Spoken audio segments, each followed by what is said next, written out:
వి gold trusted gold buyers తాకట్టులో ఉన్న బంగారాన్ని విడిపించి ఈ రోజు ఉన్న మార్కెట్ ధరకే కొనబడును.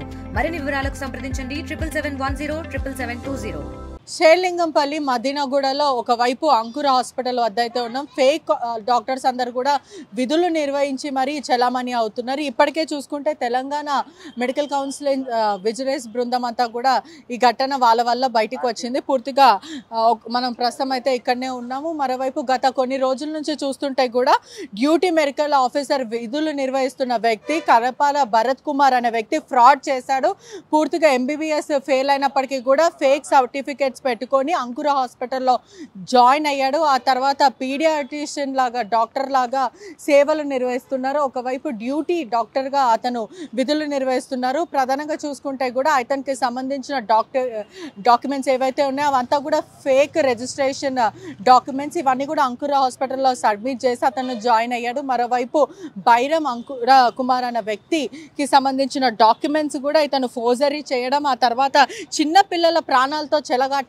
ఇప్పటికే ఈ హాస్పిటల్ ఒకసారి మనం విజువల్స్లో చూస్తే 9M ఫర్టిలిటీ అంకుర hospital for women and children అని ఉంది. పూర్తిగా పీడియాట్రిషియన్ లాగా చలామణి అయ్యాడు. ఒకవైపు క్లియర్గా చూసుకుంటే కూడా ప్రధానంగా చిన్న పిల్లలని ట్రీట్ చేస్తుంటుంది. అతను పీడియాట్రిషియన్ అని కూడా తెలుస్తుంది. ఇట్లా ఫేక్ డాక్టర్స్ చేయడం వల్ల ప్రజల ప్రాణాలతో ఆడుతున్నారు. మరోవైపు కూడా విజిలెన్స్ బృందం ఏదైతే తెలంగాణ మెడికల్ కౌన్సిలర్ ఇచ్చిన సమాచారం మేరకు వాళ్ళు FIR నమోదు చేశారు. ప్రధానంగా కూడా అంకుర హాస్పిటల్లో గతంలో కూడా అనేక ఆరోపణలు వచ్చాయి. చాలామంది చనిపోయారంటూ కూడా ప్రధానంగా చెప్తున్నారు. ఒకవైపు చూసుకుంటే కూడా మనం ప్రస్తుతం అక్కడనే ఉన్నాం. MBBS ఫెయిల్ అయిన తర్వాత కూడా అతను ఫేక్ సర్టిఫికేట్స్తో జాయిన్ అవ్వడం, పూర్తిగా ప్రజలని ట్రీట్ చేయడం, ఇదంతా కూడా మోసం చేశారు. ఫ్యాబ్రికేటెడ్ అతని మీద అనేక కేసులు నమోదైన, చీటింగ్ కేసు, డిస్ఆనెస్టీ కింద అనేక కేసులు. అంటే అంకుర హాస్పిటల్ వాళ్ళు ఇటువంటి ఫేక్ రిజిస్ట్రేషన్ సర్టిఫికేట్స్ ఉన్నప్పటికీ కూడా హాస్పిటల్ వాళ్ళు ఎలా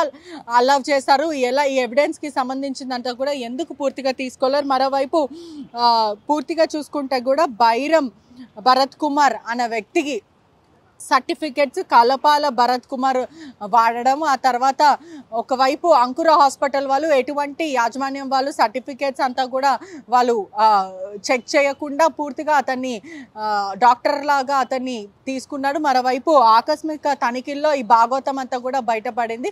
భరత్ కుమార్ సుమారుగా 2016 నుంచి 2026 వరకు మాత్రం అతనిది పూర్తిగా ఒకవైపు తెలంగాణ సంబంధించిన మెడికల్ ఆఫీసర్స్ వరకు ఇదంతా చూస్తే 5 years వరకే ఉంటుంది. కానీ ఇతను మాత్రం 6 years వరకు కూడా ఇతను చేస్తూ ఉన్నారు. అంకుర హాస్పిటల్ వాళ్ళు ఈ ప్రోటోకాల్స్ని కానీ సర్టిఫికేట్స్ కానీ ఇవన్నీ కూడా వాళ్ళు ప్రధానంగా చూసుకుంటే కూడా ఎటువంటి సర్టిఫికేట్స్ని వాళ్ళు అనలైజ్ చేయకపోవడం. మరోవైపు ఒకసారి చూడొచ్చు కూడా ఇప్పటికే తెలంగాణ మెడికల్ కౌన్సిల్ అధికారులు కూడా చాలా క్లియర్గా కలపాల భరత్ కుమార్ ఎప్పుడు జాయిన్ అయ్యారు, విధులు ఎన్ని రోజుల నుంచి నిర్వహించారు, దీంట్లో ప్రధానంగా అతనికి ఇచ్చిన జీతం ఏంటి, అసలు ఎవరు అతన్ని అపాయింట్ చేసుకున్నారు, ఎటువంటి ట్రీట్మెంట్లు చేశారు, ఎటువంటి ఫిర్యాదులు వస్తాయనే పూర్తి విచారణ కూడా మెడికల్ కౌన్సిల్ అధికారులు కూడా విచారిస్తున్నారు. అదే కాకుండా పోలీసులు కూడా విచారిస్తున్నారు. ఫేక్ డాక్టర్ భాగవతం అంతా బయటపడింది. ఇప్పటికే ఫిర్యాదు చేసిన తెలంగాణ మెడికల్ కౌన్సిల్ అధికారులు దీన్ని ప్రెస్టేజ్గా తీసుకున్నారు. మరోవైపు అధికారుల విచారణలో పూర్తిగా చూసుకుంటే కూడా ఉక్రెయిన్లో నేను చేసి వచ్చానంటూ ఇట్లా అబద్ధపు మాటలు చెప్పడం, ఫ్యాబ్రికేట్ సర్టిఫికేట్స్ చేయడం, దీని అంకుర హాస్పిటల్ వాళ్ళు ఎంకరేజ్ చేయడం, ఇదంతా కూడా ప్రాణాలతో చెలగాటం ఆడుతున్నారు. ఇప్పటికే మియాపూర్ పోలీసులు కేసు నమోదు చేసుకొని దర్యాప్తు చేస్తున్నారు. చాలా క్లియర్గా కూడా అనేక కేసులు ప్రస్తుతం FIR కాపీ మన చేతిలో ఉంది. చీటింగ్ కేసు అంటే ప్రధానంగా 3192, 318/4, 338, 336, 3402 BNS యాక్ట్ కింద, అదే కాకుండా TMPR 34/54 NMC అంటే నేషనల్ మెడికల్ కౌన్సిల్ నుంచి కూడా అనేక కేసులు అయితే నమోదైనాయి. ప్రధానంగా కూడా వీళ్ళ వైపు అంటే ఆకస్మిక తనిఖీలు అంటే తెలంగాణ మెడికల్ కౌన్సిల్ వాళ్ళు తనిఖీలు చేయడంతో ఈ గుట్టంతా కూడా రట్టయింది. అంకృత హాస్పిటల్లో ఇంకా ఎంతమంది డాక్టర్స్ ఫేక్ డాక్టర్స్ ఉన్నారు, వాళ్ళందరినీ ఎటువంటి రీజన్స్తో మీరు తీసుకున్నారు, ఇప్పటికే ఇల్లీగల్ మెడికల్ ప్రాక్టీస్ చేస్తున్నారు, అంటే ప్రజల ప్రాణాలతో చెలగాటమాడుతున్నారు. ఇదంతా కూడా 9M ఫర్టిలిటీగా అంకుర హాస్పిటల్ 9 గైనిక్ ఫర్టిలిటీ ఉమెన్కి కానీ చిల్డ్రన్కి కానీ పీడియాట్రిషియన్గా అతను పనిచేస్తున్నాడంటే ఎంత దారుణమైన విషయమో చూడండి. అతను ఒక సర్టిఫైడ్ డాక్టర్స్ కాదు, MBBS ఫెయిల్ అయిన డాక్టరు.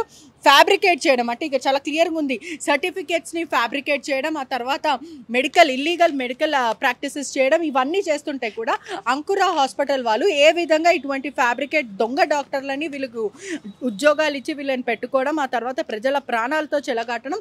మరో విషయం కూడా చాలా క్లియర్గా కూడా తెలుస్తుంది, ప్రధానంగా 2-3 అమ్మాయిలు కూడా చనిపోయారని గతంలో కూడా ఆరోపణలు ఎదుర్కొన్న పరిస్థితి. ఇప్పటికే తెలంగాణ మెడికల్ కౌన్సిల్ కూడా పోలీస్ స్టేషన్లో కంప్లైంట్ ఇవ్వడం, అదే కాకుండా వాళ్ళు అనేక కంప్లైంట్స్ రేస్ చేయడం, ప్రధానంగా చూసుకుంటే కూడా మొత్తం మీద కూడా అనేక ఆరోపణలు ఈ హాస్పిటల్ మీద చాలా క్లియర్గా అయితే ఉన్నాయి. ఖచ్చితంగా యాక్షన్ తీసుకోవాలి. అంటే సపోర్టింగ్ ఎవిడెన్స్, ఈ హాస్పిటల్ వాళ్ళు ఇటువంటి దొంగ డాక్టర్లకి ఎవిడెన్స్ సపోర్ట్ చేయడం, అదే కాకుండా వాళ్ళని ఎంకరేజ్ చేయడం, 5 years వ్యాలిడిటీ ఉన్నప్పటికీ కూడా 6 years వరకు వీళ్ళు అలౌ చేయడం, ఇదంతా కూడా పూర్తిగా హాస్పిటల్ యాజమాన్యం ఏదైతే అంకురా హాస్పిటల్ యాజమాన్యం ఉందో ఇదంతా కూడా సర్టిఫికేట్ ఇన్వెస్టిగేషన్ చేసింది అని కూడా చెప్తున్నా. నీ ప్రాబ్లం ఏంటి గమ్మునుండు. మరోవైపు చూసుకుంటే కూడా 9M ఫర్టిలిటీ సెంటర్ వాళ్ళు ఎవరైతే ఉన్నారో ఇదంతా కూడా అంకురా హాస్పిటల్ ఇప్పుడు ప్రస్తుతం 9M ఫర్టిలిటీస్గా కూడా వ్యాపించిందని కూడా తెలుస్తుంది. ఇంక బ్రాండ్ అంబాసిడర్ సోను సుద్ అని కూడా తెలుస్తుంది. పూర్తిగా ఏదేమైనప్పటికీ కూడా ఇటువంటి ఫేక్ డాక్టర్స్ల వల్ల పిల్లల ప్రాణాలతో చెలగాటను ఆడుతున్నారు, ప్రజల ప్రాణాలతో ఆడుతున్నారని క్లియర్ తెలుస్తుంది. అంటే అంకురా యాజమాన్యం వాళ్ళకి ఆ మాత్రం తెలీదా, ఫ్యాబ్రికేట్ చేస్తారు, ఒక నంబర్ అనేది ఏదో ప్రధానంగా ఒక్కొక్కరికి ఒక్కొక్క కోడ్స్ ఉంటుంది, వాళ్ళకి నంబర్స్ ఉంటాయి, ఇవన్నీ కూడా ఏవి చూసుకోకుండా ఎవిడెన్స్ని సపోర్ట్ చేయడం, ఇటువంటి దొంగ డాక్టర్లకి ఉద్యోగాలు ఇవ్వడం పూర్తిగా ఇప్పటికే తీవ్రంగా ఆగ్రహం చేస్తున్నారు. పోలీసులతో పాటు పలువురు వ్యక్తులు కూడా తీవ్ర ఆగ్రహం వ్యక్తం చేస్తున్నారు. ఒకవైపు ఈ డాక్టర్స్ ఎవరైతే లోపల పీడియాట్రిషియన్సే కానీ అనేక డాక్టర్స్ ఎవరెవరైతే ఉన్నారో ఖచ్చితంగా వాళ్ళ మీద సమగ్ర విచారణ జరగాలి. వాళ్ళ డాక్యుమెంట్స్ కానీ, వాళ్ళు ఎక్కడ చదువుకున్నారు, ఎంత డబ్బులు తీసుకుంటున్నారు, వాళ్ళ కేసులో అంటే వాళ్ళు ఆపరేషన్స్ చేయడం కానీ, వాళ్ళ కేసులో ఎవరైనా చనిపోయారా, ఏదన్నా తప్పిదం జరిగిందా, ఇదంతా కూడా ఖచ్చితంగా ఇప్పటికే ఇదంతా కూడా చాలా క్లియర్గా పూర్తిగా కూడా తెలుస్తుంది. మరోవైపు చూసుకుంటే కూడా ఇంత దొంగ డాక్టర్లు కూడా మరోవైపు ఉన్నారు. అంటే దొంగ డాక్టర్లు వస్తే మీకు ఏం కాదు. మరోవైపు చూసుకుంటే కూడా చాలా క్లియర్గా కూడా పూర్తిగా తెలుస్తుంది, దొంగ డాక్టర్లు అంకురా హాస్పిటల్లో అనేక మంది ఉన్నారు. పూర్తిగా కూడా దొంగ డాక్టర్లు అనేక మంది ఉన్నారు అని కూడా తెలుస్తుంది. ఖచ్చితంగా పోలీసులు సమగ్ర విచారణ చేయాలంటూ కూడా కొంతమంది ప్రజలు అడుగుతున్న పరిస్థితి కనిపిస్తుంది. చాలా క్లియర్గా కూడా ఎవరైతే లోపల డాక్టర్స్ ఉన్నారో వీళ్ళందరి మీద కూడా సమగ్ర విచారణ చేయాలి. ఖచ్చితంగా వాళ్ళ డాక్యుమెంట్స్ అంతా కూడా అనలైజ్ చేయాలి. పూర్తిగా దీని మీద తెలంగాణ కౌన్సిల్, మెడికల్ కౌన్సిల్ వాళ్ళు కూడా ఒక నిఘా పెట్టారని తెలుస్తుంది. ఖచ్చితంగా ఇటువంటి హాస్పిటల్కి వెళ్ళాలంటే ప్రజలు కూడా అప్రమత్తంగా ఉండాలి. డాక్టర్లు నిజంగానే MBBS చేశారా, లేదంటే యాజమాన్యం ఇటువంటి ఎవిడెన్స్ని ఎంకరేజ్ చేసి ఇటువంటి ఫేక్ డాక్టర్స్ని ఎంకరేజ్ చేయడం వల్ల ప్రజల ప్రాణాలతో చెలగాటం ఆడుతున్నారని కూడా పూర్తిగా తెలుస్తుంది. 25th రోజు తెలంగాణ మెడికల్ కౌన్సిల్ అధికారులు ఒక ఫిర్యాదు చేయడం జరిగింది. ఆ ఫిర్యాదు సారాంశం ఏమనగా, కలపాల భరత్ కుమార్ అనే ఒక వైద్యుడు అతను నకిలీ సర్టిఫికేట్ని ఉపయోగించుకొని అంకురా హాస్పిటల్ మదినాగూడలో వైద్యం చేస్తున్నాడని చెప్పేసి అని వాళ్ళ యొక్క పరిశీలనలో, వాళ్ళ యొక్క దర్యాప్తులో తేలడంతో దాని మీద కంప్లైంట్ చేయడం జరిగింది. దాని మీద కేసు నమోదు చేసి 25/3/2025 నాడు కేసు నమోదు చేయడం జరిగింది. Telangana medical practitioner registration act ప్రకారం మరియు నేషనల్ మెడికల్ కౌన్సిల్ యాక్ట్ ప్రకారం, అదేవిధంగా BNSలో వివిధ సెక్షన్ల కింద కేసు నమోదు చేసి దర్యాప్తు ప్రారంభించడం జరిగింది. దర్యాప్తులో తేలింది ఏమనగా, తను ఉక్రెయిన్లో MBBS పూర్తి చేశాడు. అక్కడే పీడియాట్రిక్స్ కూడా PG కంప్లీట్ చేయడం జరిగింది. అది కంప్లీట్ అయిన తర్వాత రూల్స్ ప్రకారం అతను ఇక్కడ తెలంగాణ మెడికల్ కౌన్సిల్లో ఎన్రోల్మెంట్ కానీ రిజిస్ట్రేషన్ కానీ తీసుకొని సర్టిఫికేట్ పొందిన తర్వాత అతను ప్రాక్టీస్ చేయాలి. ఎటువంటి సర్టిఫికేట్ లేకుండా ఇక్కడ ప్రాక్టీస్ చేయడం చట్ట ప్రకారం నేరం. అయినా కానీ అతను చేస్తున్నాడు కాబట్టి అతని మీద కేసు నమోదు చేసేసి దర్యాప్తు చేస్తుంది. యాక్చువల్లీ అది తెలంగాణ మెడికల్ కౌన్సిల్ వాళ్ళు దాంట్లో ఉన్న డాక్టర్స్ అందరి వెరిఫై చేసి ఇది ఫేక్ సర్టిఫికేట్ ఇది ఒకటే ఉందని చెప్పేసి మనకు ఇతని మీద రిపోర్ట్ ఇవ్వడం జరిగింది. దాని ప్రకారం మనం ఇన్వెస్టిగేషన్. మరిన్ని వీడియోస్ కోసం ఛానల్ ని సబ్స్క్రైబ్ చేయండి. లేటెస్ట్ అప్డేట్స్ కోసం వాట్సాప్ ఛానల్ ని ఫాలో అవ్వండి. ఆ లింక్ డిస్క్రిప్షన్ లో ఉంది.